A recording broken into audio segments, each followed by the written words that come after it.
Heart beat scan ఒక్క second లోనే world class 640 slide CT scan ఇప్పుడు మీ విస్టా ఇమేజింగ్ బంజారా హిల్స్ లో.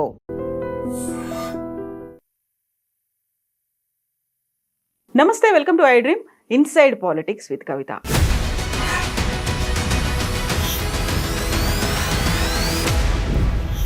కాళేశ్వరం ప్రాజెక్టులో అసలు ఏం జరిగింది? అవకతవకలు నిజంగానే ఉన్నాయా?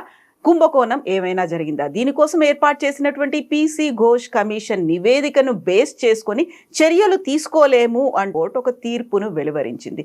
నెక్స్ట్ ఏం జరగబోతోంది, ఏం చేస్తుంది కాంగ్రెస్ ప్రభుత్వం? మనతో పాటుగా ఉన్నారు మాజీ మంత్రి, కాంగ్రెస్ ఫైర్ బ్రాండ్ పుష్పలీల గారు. హలో అమ్మా, నమస్తే. హలో బేటా, నమస్తే. కాళేశ్వరం ప్రాజెక్ట్ అనగానే 1,00,000 కోట్ల అవినీతి అని అన్నారు ముందు నుంచి కూడా. దాంతో పాటుగా మేడిగడ్డ పిల్లర్లు కుంగిపోయాయి అనేది నిజంగా విచారణ జరపాల్సిందే, చర్యలు తీసుకోవాల్సిందే అనేటువంటి మాట. బట్ కమిషన్ ఏర్పాటుని తప్పు పట్టట్లేదు హైకోర్టు, బాగా ఉంది. కాకపోతే ప్రాపర్గా తీసుకోవాల్సినటువంటి చర్యలు తీసుకోలేదు, విచారణ సజావుగా జరగలేదు అనే మాట. దాంట్లో చాలా కోణాలు ఉన్నాయి. ఒకటి, కాళేశ్వరం అనేది జరిగింది అవకతవకలి, అది మనకు కనపడతా ఉంది. ఫిజికల్గా కూడా డ్యామేజ్ అయింది. అలాగే వాళ్ళు చేసినవి ఎన్ని వేల కోట్లు అంటే సరే కొంచెం సంఖ్యలో అటు ఇటు ఉండొచ్చు. కానీ ఇప్పుడు 99 వాడు సినిమా మనం ఏదైనా షాపింగ్ చేస్తే ఎంఆర్పి రేట్లు పెడతాడు, 99 రూపీస్ పెడతాడు. అంటే 100 రూపాయలే కదా, 1 రూపాయికి ఏమొచ్చింది? అంతే కదా, అదొక అంటే అట్రాక్ట్ చేసుకోవడానికి. అలాగే వీళ్ళు ఇచ్చిన దాంట్లో కూడా ఇన్ని వేల కోట్ల ముందైతే అవకతవకలు జరిగాయి. అందులో అయితే జరిగింది, తప్పు జరిగింది అనేది అయితే వాస్తవం. ఎంత జరిగినా తప్పే సార్. దాని ఎంక్వైరీ వేయాలి, దాని మీద చెయ్యాలి. తర్వాత మాకు రేవంత్ రెడ్డి గారు వచ్చిన తర్వాత కాంగ్రెస్ పార్టీలో దాని మీద ఎందుకో దాని చిన్న రిపేరే కదా, దాన్ని చెయ్యొచ్చు కదా, ఎంక్వైరీ చేసుకోండి, మీరు డ్యామేజ్ జరుగుతుంది, అన్యాయం జరిగిపోతుంది, అది ఇది అని మాట్లాడారు వీళ్ళు. సరే, అది ఎంక్వైరీ చేయాలంటే వీళ్ళు చెప్పినంత తప్పు చేసింది వీళ్ళే.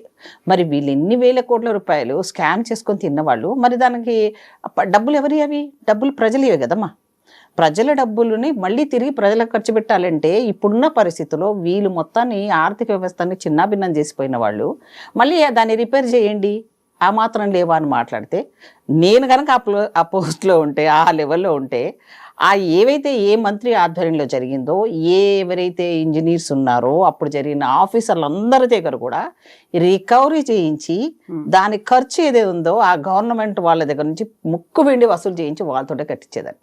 ఇప్పుడు ఏమవుతుంది, దాని మీద సరే అది ఏ ప్రాపర్ వేలో చేయలేదు, ఏ రకంగా కమిషన్ ఇచ్చిన తీర్పు ప్రకారంగా ఎలాగైతే ఏంది కొంచెం ప్రాపర్ వేలో చేసి ఉండేది, గవర్నమెంట్ మీ లెవెల్లో ఉంది, అది కరెక్ట్గా జరగలేదు అంటున్నారు. కానీ నా కోణంలో ఇప్పటికి కూడా కోర్టులు ఎప్పుడు కూడా ఇచ్చినా కూడా న్యాయంగా ఒక్కోసారి న్యాయంలో కూడా తీర్పు కూడా కొన్నిసార్లు రివర్స్ వచ్చినాయి. ఈవెన్ దో సుప్రీంకోర్టు చేసినవి కూడా చాలాసార్లు మళ్ళీ మనం వేసుకొని మళ్ళీ వెళ్ళడానికి కూడా అవకాశం ఉంది. అలా ఏం లేదు, మ్యాండేటరీ కాదు.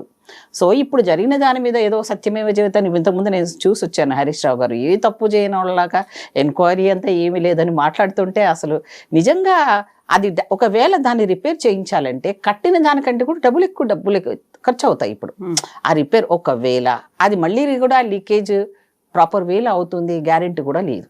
అంటే ఏంటి, వీళ్ళు చేసిన అవకతవకలతో పాటు తప్పిదాలతో పాటు కాంట్రాక్టర్లు వాళ్ళే డిజైనర్లు వాళ్ళే అన్నీ చేసేసారు. కాబట్టి సరే, దానికి కూడా ప్రజాధనం వేస్ట్ కాకూడదని రేవంత్ రెడ్డి గారు నిజంగా కాంగ్రెస్ గవర్నమెంట్ మళ్ళీ మంత్రులంతా వెళ్ళి విజిట్ చేసి ఓకే చేద్దాం అనుకుంటున్నాం. అంత మాత్రాన అక్కడ తప్పు జరగలేదని కాదమ్మా, మళ్ళీ కూడా మేము ప్రాపర్ వేలో వేస్తాం. ప్రాపర్ వేలో ఎంక్వైరీ మళ్ళీ వేసి అది జరిగిన దాంట్లో అన్యాయం జరిగిందని ప్రూవ్ చేసేదాకా మాత్రం వదిలిపెట్టాం. ఎందుకంటే మేమేం తప్పు చేయలేదు, గవర్నమెంట్లో ఉంది 10 ఏళ్ళు వాళ్ళు. సో తప్పు చేసింది వాళ్ళు, ప్రజాధనాన్ని నిరుపయోగం చేసింది వాళ్ళు. అసలు ఒక్క నీటి చుక్కను కూడా అసలు మామూలుగా మనకు రిలీజ్ కాకుండా ఆ ప్రాజెక్టుల నుంచి దానికి కొన్ని వేల రూపాయల కరెంటు బిల్లును కట్టారు. అనవసరంగా ఆ మిషన్స్ అన్ని నీళ్ళలో మునిగిపోయినాయి చూసాము, వేడిగట్టలు కానీ చాలా దగ్గర జరిగాయి అట్లాంటివి అని. చూసినాక కూడా అసలు అన్ని వేల రూపాయలు కేవలం కరెంటు బిల్లుకే కట్టి దాన్ని ఇంత ప్రజాధనాన్ని దుర్వినియోగం చేసిన వాళ్ళు ఇప్పుడు ఏమీ జరగలేదు, రేవంత్ కక్ష చర్యలు చేస్తున్నాడు లేదా కాంగ్రెస్ అలాంటి చేస్తుందని అంటే అసలు ఇది కరెక్ట్ కాదమ్మా. నేనేదో మళ్ళీ కూడా ఒకసారి మళ్ళీ అప్పీల్ చేస్తాము, మళ్ళీ గవర్నమెంట్ తరఫు నుంచి మళ్ళీ మేము దానికి జరిగింది, దానికి ఎలా జరిగింది, ఏ విధంగా జరిగింది, అది తప్పు అని ప్రూవ్ చేస్తాం. అంతేగాని అది చిన్న తప్పు మాత్రం కాదు. ఇది హరీష్ రావు గారు ఏం చెప్పినా, ఆయన ఏదో సత్యహరితంలో డైలాగులు మాట్లాడినా, ఎన్ని కాళేశ్వరంలో ప్రపంచంలో అసలు కాళేశ్వరం అనేది మేం గట్టిన నెహ్రూ గారి కాలం నుంచి పంచవర్ష ప్రణాళికలు పెట్టుకున్న ప్రాజెక్టుల ముందు కాళేశ్వరం ఎంత నాగార్జున సాగర్ లాంటిది పెద్ద పెద్ద ప్రాజెక్ట్ కట్టింది ఎవరమ్మా? ఈరోజు దేశానికి చేసినవన్నీ కూడా ప్రాజెక్ట్స్ ఎవరు కట్టారు? కాంగ్రెస్ హయాంలోనే కట్టారు. అవి దీర్ఘకాలిక ప్రయోజనాలతో ఉన్నాయి. నువ్వు కట్టావో లేదో ఒక ప్రాజెక్ట్లో ఇన్ని అవకతవకలు చేసిన మీరు ఏదో భగీరథుడితో పోల్చుకుంటారు. పాపం ఆయన ఎక్కడ ఉన్నా కూడా అసలు ఆయన మొహం చూసుకోవాలి. ఆయన మళ్ళీ తిరిగి ఆ భగీరథుడి పేరు కూడా ఈ రకంగా వాడుకున్నారని. సో అవినీతికి మారు పేరు అడ్డా వీళ్ళు. అంత మాత్రాన వీళ్ళని వదిలిపెడతారని మాత్రం మేమైతే ఊరుకోము. ప్రజాధనాన్ని ఏ రకంగా వాళ్ళకి చెప్పి వీళ్ళు తప్పు అని ప్రూవ్ చేసేంత వరకు వదిలిపెట్టదు కాంగ్రెస్ పార్టీ. కాకపోతే కమిషన్ ఏర్పాటు ప్రాపర్ గానే ఉంది, సజావుగానే ఉంది. తీసుకున్నటువంటి మీరు ఏదైతే హడావిడిగా చేసేసారో విచారణకు కావచ్చు, లేకుంటే ఇవ్వాల్సినటువంటి సెక్షన్ 8 ప్రకారం ఒక నోటీసులు ఇవ్వాలి, అదేమీ లేదు. దాన్ని బేస్ చేసి వాళ్ళ హాయంలో ఎన్నో జరిగినాయి. ఎన్నో కోట్లాది ఎకరాల భూములని, ఈవెన్ దో అసైన్మెంట్ భూములని చట్ట ప్రకారంగా జరగవలసినవన్నీ కూడా వాళ్ళు ఏవి కూడా చేయలేదు. అన్నీ కూడా ఫ్రాడే చేశారు. మరి అప్పుడెందుకు కోర్టుకి ఎందుకో ఇన్వాల్వ్ కాలేదు? కోర్టు పని ఏంటంటే తను అధికారంలో ఉన్న వాళ్ళు తప్పులు చేసినప్పుడు ఒక్కొక్కసారి సడన్గా కోర్టే ఇన్వాల్వ్ అయిపోయి వాళ్ళని మొట్టికాయలు వేసిన సందర్భాలు చాలా ఉన్నాయి. అది సామాన్యుడు ఒక పిల్లు రూపంలో వేసినా సరే డైరెక్ట్గా ఇన్వాల్వ్ అయిన సందర్భాలు చాలా ఉన్నాయి. ఇప్పుడు ప్రాపర్ వే లేదంటే మరి ప్రాపర్ వేలో వేస్తాం మళ్ళీ. అప్పుడు నిజం తేలిపోతే ఒప్పుకుంటారా? వెళ్తారా? జైలుకి వెళ్ళడానికి రెడీగా ఉంటారా?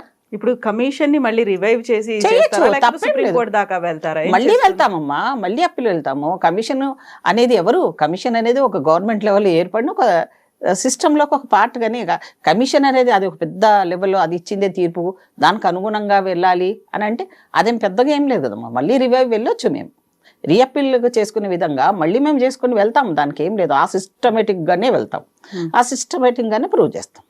ఎంత ప్రూవ్ చేస్తామని మీరు చెప్పినప్పటికి కూడా ఆరోపణలు చేస్తూ వచ్చారు, ఆధారాలు లేవు. ముందు నుంచి కూడా ఒక కక్షపూరితంగా, కుట్రపూరితంగా కాంగ్రెస్ అండ్ బీజేపీ ఇద్దరూ కలిసి, రెండు జాతీయ పార్టీలు ఇక్కడ ఉన్నటువంటి ప్రాంతీయ పార్టీ చేసినటువంటి అభివృద్ధిని చూసి ఓర్వలేకే జరిగినటువంటి ఒక ప్రయత్నంగా దీన్ని అభివర్ణించింది. ఇప్పుడు మీరు చేసినటువంటి ఈ పీసీ ఘోష్ కమిషన్ కూడా అందులో భాగంగా వచ్చింది, టీఆర్ఎస్ ని ఇరుకుని పెట్టే ప్రయత్నంగానే. మీరు ఎన్ని చెప్పినా, ఎన్ని రకాలు చెప్పినా వాళ్ళు చేసింది 10 సంవత్సరాల్లో పేదవాడికి చెందాల్సిన కోట్లాది రూపాయలు మాత్రం వాళ్ళు అన్ని రకాలుగా తిన్నారు. ధరణిలో ఎన్ని వేల కోట్ల రూపాయల భూములండి. అసలు నిజంగా కూడా భూమి పైన ఉన్నవాళ్ళు, వాళ్ళ పొజిషన్లో ఉన్న వాళ్ళ భూమి వాళ్ళకి తెలియకుండానే పొజిషన్ గాయబ్ చేసేసారు వీళ్ళు. ఎవరి దగ్గరికి వెళ్ళినా కేటీఆర్ దగ్గరికి వెళ్తే కేటీఆర్ నాకెంత అని వసూలు చేసుకోవడాలు, అలాగే ఈ హరీష్ రావు ప్రాజెక్టు రూపాయల కాంట్రాక్టర్లు అసలు కేవలం వాళ్ళకి ఏమిటంటే వాళ్ళకి పేమెంట్ చేయడం కోసమనే డబ్బులను వాడేసి ఇచ్చేశారు. మరి ఈరోజు వాళ్ళు మాట్లాడిన దానికి 10 సంవత్సరాలు ప్రజలు చూసింది. తెలంగాణ బిడ్డలు ఏ ఆశలతో తెలంగాణ తెచ్చుకున్నారమ్మా? తెచ్చుకున్న దానికి ఒక నిరుద్యోగ సమస్యను తీర్చారా వీళ్ళు?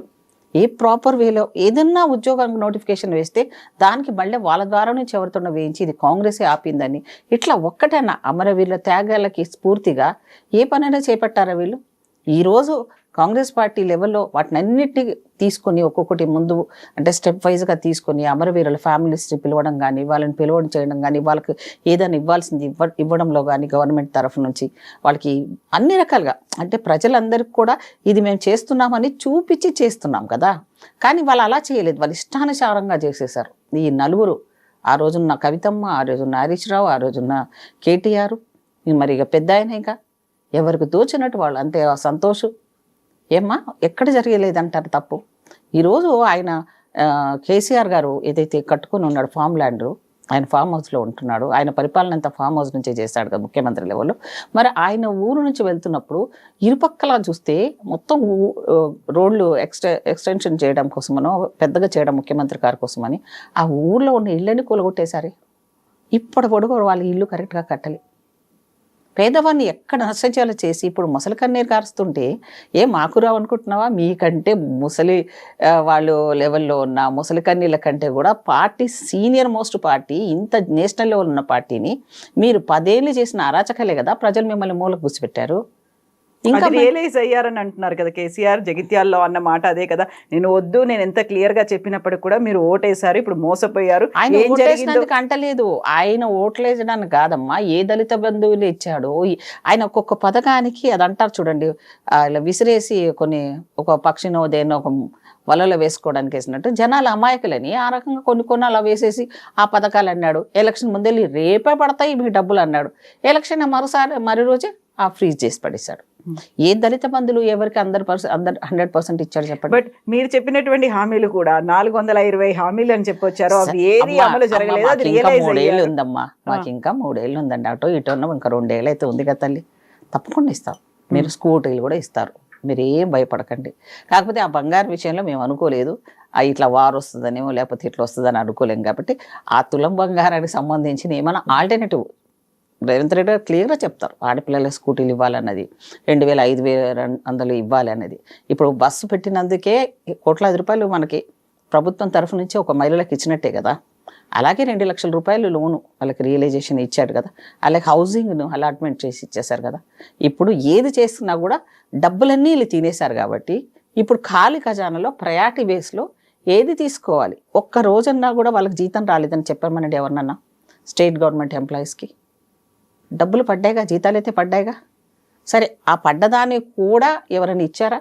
ఈయనకు అసలు ఏమంటారు, సెక్రటరియట్లో కాంట్రాక్ట్ లేబర్స్ అమ్మ, అసలు వాళ్ళ జీతాలు లేక ఎంత ఏడ్చారు ఒకసారి అడగండి. ఆర్టీసీ వాళ్ళని అడగండి, పోలీస్ డిపార్ట్మెంట్ వాళ్ళని అడగండి. వాళ్ళ జీతాలు లేవు, వాళ్ళకి ఏమీ లేకుండా ఇబ్బందులు పెట్టి ఇప్పుడేమో అబ్బా మేమంతా చేస్తామంటున్నాం. ఒకసారి ప్రజల ముందుకు రమ్మనండి, ఆ డిపార్ట్మెంట్ ముందుకు రమ్మనండి. వీళ్ళు ఎన్ని ప్రమోషన్లు ఆగారు పాపం ఆ తెలంగాణ బిడ్డలు. పోలీస్ శాఖలో అలాగే అన్యాయం, రెవెన్యూ శాఖలో అలాగే అన్యాయం, నిరుద్యోగులకు అలాగే అన్యాయం. కళ్ళు మూసుకొని పాలు తాగినట్టు తెలంగాణ బిడ్డలు అమాయకులు ఏం చూడలేరు. నేను మళ్ళీ వచ్చేస్తా, ఎందుకు వస్తావయ్యా నువ్వు? ఖచ్చితంగా వచ్చి తీరుతాము. వద్దులే, వచ్చినప్పుడు చూద్దాంలే. అతి ఆశలు కూడా పనికిరావు. ఏ తప్పు చేశారో ఆ తప్పును సరిదిద్దుకోవడానికి కేసీఆర్ లెవెల్ ఏదన్నా ఏమంటారు, పశ్చాత్తాపం అంటారు కదా, అదేమైనా ఆయన కోణంలో కొంచెం ఉండొచ్చు. కానీ వీళ్ళు నలుగురు మాత్రం అసలు క్షమించారని నేరస్తులు వీళ్ళంతా కూడా. ఇప్పుడు కాళేశ్వరం ప్రాజెక్టు, ఇప్పుడు హైకోర్టు ఇచ్చినటువంటి తీర్పు అనేది బీఆర్ఎస్ పార్టీకి భారీ ఊరట అనుకుంటే కాంగ్రెస్ పార్టీకి షాక్ తగిలింది అని. మాకేం షాకులు తలగవమ్మా, మేము చాలా ఇవన్నీ చూసేసాము. వాళ్ళు షాకులు ఇచ్చినారు, కోర్టు ఇచ్చినంత మాత్రం అది ధర్మాసనం ఇచ్చింది, ధర్మం జరుగుతుంది అన్నట్టు కదా. అందులో కూడా కొన్ని చేసుకోవడానికి మాకు మెలకువలు తెలుసు. ఆ ఇచ్చిన షాకులు మాకు ఏం పనిచేయవు. మేము ఎన్నో కష్టాలు పడుతూ కూడా ఇప్పుడు కూడా ఈ 2.5 సంవత్సరాల లోపల రేవంత్ రెడ్డి గారు ముళ్ళ కిరీటం ధరించి కూర్చున్నట్టే. ఇదేమో కూడా ఎవరైనా కూడా నీకు అన్ని ఖజానా నిండుండి మిగులు బడ్జెట్ ఉన్న రాష్ట్రాన్ని అప్పులు పాలు చేసిపోయిన వాళ్ళు ఈరోజు అప్పు తీసుకొచ్చావట, మరి ఏం చేయమంటావు? ఇప్పుడు నువ్వు తీసుకొచ్చిన అప్పుకే మేము ఇంట్రెస్ట్లు కట్టాల్సి వస్తుంది. అది తెలీదా మనకి? పేపర్ చదివిన వాళ్ళకి ఎవరికైనా, చదువున్న వాళ్ళకి ఎవరికైనా, ఈరోజు సోషల్ మీడియా వల్ల కానివ్వండి, లేదా మీడియా వల్ల కొన్ని మీడియాలు చూపించకపోయినా ఎంతమందికి తెలియట్లేదమ్మా. ఇప్పుడు ప్రతిసారి రేవంత్ సర్కార్ ఏదో ఒక ఇష్యూ తీసుకొస్తుంది. విద్యుత్ కావచ్చు, ఫోన్ ట్యాపింగ్ కావచ్చు, కాళేశ్వరం కావచ్చు, ఇలాంటివన్నీ తీసుకొస్తుంది. ఆ తర్వాత సైలెంట్ గా వాటిని పక్కకు పెట్టేస్తుంది, డైవర్షన్ పాలిటిక్స్ చేస్తోంది. కాళేశ్వరం అని ఇప్పుడు మేము అరెస్ట్ చేస్తే 2 నిమిషాల పని కాదు రేవంత్ రెడ్డి గారికి, మా గవర్నమెంట్ మాదే కాబట్టి. అరెస్ట్ రౌండ్ లోపల వేయడం పెద్ద విషయం కాదు. అలాగే వీళ్ళ 4 5 ఉన్నారు కదా, ఎవరినైనా వేయడం పెద్ద విషయం. కానీ అది ఎందుకు సింపతిగా అయ్యో వేశారా అని అంటారు మళ్ళీ ఈ జనాలు.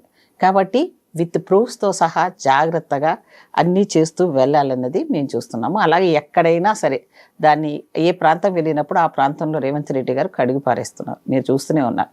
మరి జనాలలో ఒక రకమైన విషయాల్లో రేవంత్ రెడ్డి గారు కానివ్వండి, కాంగ్రెస్ పార్టీ చేసిందే కరెక్టు, మేము చాలా పొరపాటు చేసాం వీళ్ళని ఎన్నుకొని, ఒకసారి అంటే పర్వాలేదు, రెండోసారి కూడా ఎన్నుకొని ఎంత నష్టపోయింది అని అంటే తిరిగి వెనుక చూసుకుంటే మళ్ళీ దాన్ని సరి చేయడానికే జీవితకాలం జరిపేటట్టు తప్పులు చేశారు వాళ్ళు.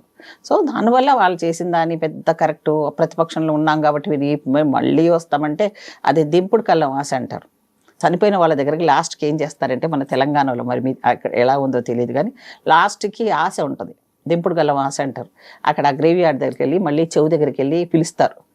అప్పుడన్నా ఏదన్నా మెలకు వస్తుందో, వాళ్ళు మళ్ళీ ఏదైనా వస్తాయో, ఏదో మిరాకిల్ జరుగుతుందేమో అని. అలాగే వీళ్ళకు కూడా దింపుడు కాలం ఆశ ఉంది తప్ప చనిపోయిన వాళ్ళు ఎవరైనా లేస్తారా? ఇప్పుడు ఇరిగేషన్ శాఖ దగ్గర నుంచి, రెవెన్యూ దగ్గర నుంచి ప్రతి డిపార్ట్మెంట్ వైజ్ కానీ కాగ్ రిపోర్ట్స్ ఉన్నాయి తల్లి. కాగ్ రిపోర్ట్ అంటే నువ్వు ఇచ్చింది కాదు, నేను ఇచ్చింది కాదు, అది ప్రభుత్వం తిరగని ఎంత బడ్జెట్ ఉండింది, ఎట్లా డైవర్ట్ చేశారు, ఎన్ని మిస్యూజ్ చేశారు అనేది ప్రతి గవర్నమెంట్లో ఉండే కాగ్ రిపోర్ట్ ఉంటుంది. దాన్ని ముందేసుకుందాము, దానికి సమాధానాలు చెప్పమనండి. హౌస్కు రారు, అసెంబ్లీనే పెట్టలేదు, ఎన్నాళ్ళు పెట్టారు హౌస్? 3 రోజులు కూడా పెట్టలేదు. నామకు వస్తే 3 రోజులు పెట్టాలి. అసెంబ్లీ నడిచిందా ఎప్పుడన్నా? ప్రజాస్వామ్య పద్ధతిలో ఉందా? ఇవన్నీ మాట్లాడడానికి తెలివి ఉండి మాట్లాడుతున్నామా, తెలివి లేక మాట్లాడుతున్నామా ఏంటి ఏదో ఏదో అయిపోయింది. అయ్యో ఆయన ఏదో పెద్ద దేశంలో ఇంకేం చేయనట్టు ఆయన చేసిన తప్పులకి ఈరోజు దేశంలో రాష్ట్రం ఎంత ముందుకున్న రాష్ట్రాన్ని అంత లెవెల్లో అప్పుల పాలు చేసిపోయారు వీళ్ళు. దీన్ని ఇప్పుడు నేను అంటున్నాను కదా, కొత్త కోడలు వస్తే ఎలా సర్దిపెట్టడానికి ఇబ్బందులు పడ్డారో, మేము ఇంత తెలిసి కూడా మేము తెలంగాణ ఇచ్చినా కూడా వీళ్ళ మాయ మాటలు నమ్మి ఆ 10 ఏళ్ళు జనాలు తమ నెత్తి మీద తానే భస్మాసుర హస్తం పెట్టుకున్నారు. ఇప్పుడు ఏమవుతుంది ఈ కాళేశ్వరం ప్రాజెక్ట్ కేసు అనేది మళ్ళీ రివైవ్ చేస్తారా? డెఫినెట్ గా చేస్తామమ్మా. మాకు సంబంధించినంత వరకు మళ్ళీ దాని మీద రివ్యూ చేస్తాడు రేవంత్ రెడ్డి గారు. కేబినెట్ కూర్చుంటది, మంత్రులంతా సీనియర్లే వాళ్ళందరూ. మళ్ళీ దాన్ని ఏ రకంగా మనం తీసుకోవాలి, అవసరం అనుకుంటే కమిషన్ లెవెల్ ఇంకొక లెవెల్ దానికి ఎంక్వైరీ లెవెల్ పటిష్టంగా వేయడానికి తప్పకుండా ప్రయత్నం చేస్తాం. Thank you so much. Right. Thank you. And for more videos, Please subscribe to iDream. Please subscribe to iDream. Please subscribe iDream. And please subscribe to iDream. For more videos, subscribe to iDream. please like, share and subscribe to the channel. Congratulations, iDream. Subscribe to iDream. Subscribe to iDream. So subscribe to iDream Media. iDream ki iDream team అందరికి huge congratulations. Please subscribe iDream Media. Please subscribe to iDream. Subscribe iDream. Please subscribe to iDream. iDream అంటే నా కళల channel subscribe చేసుకున్నారు, నోరు తిరుగుతలేదు, మీరైతే గంట గుర్తు కొట్టండి. For more such videos, please subscribe to iDream.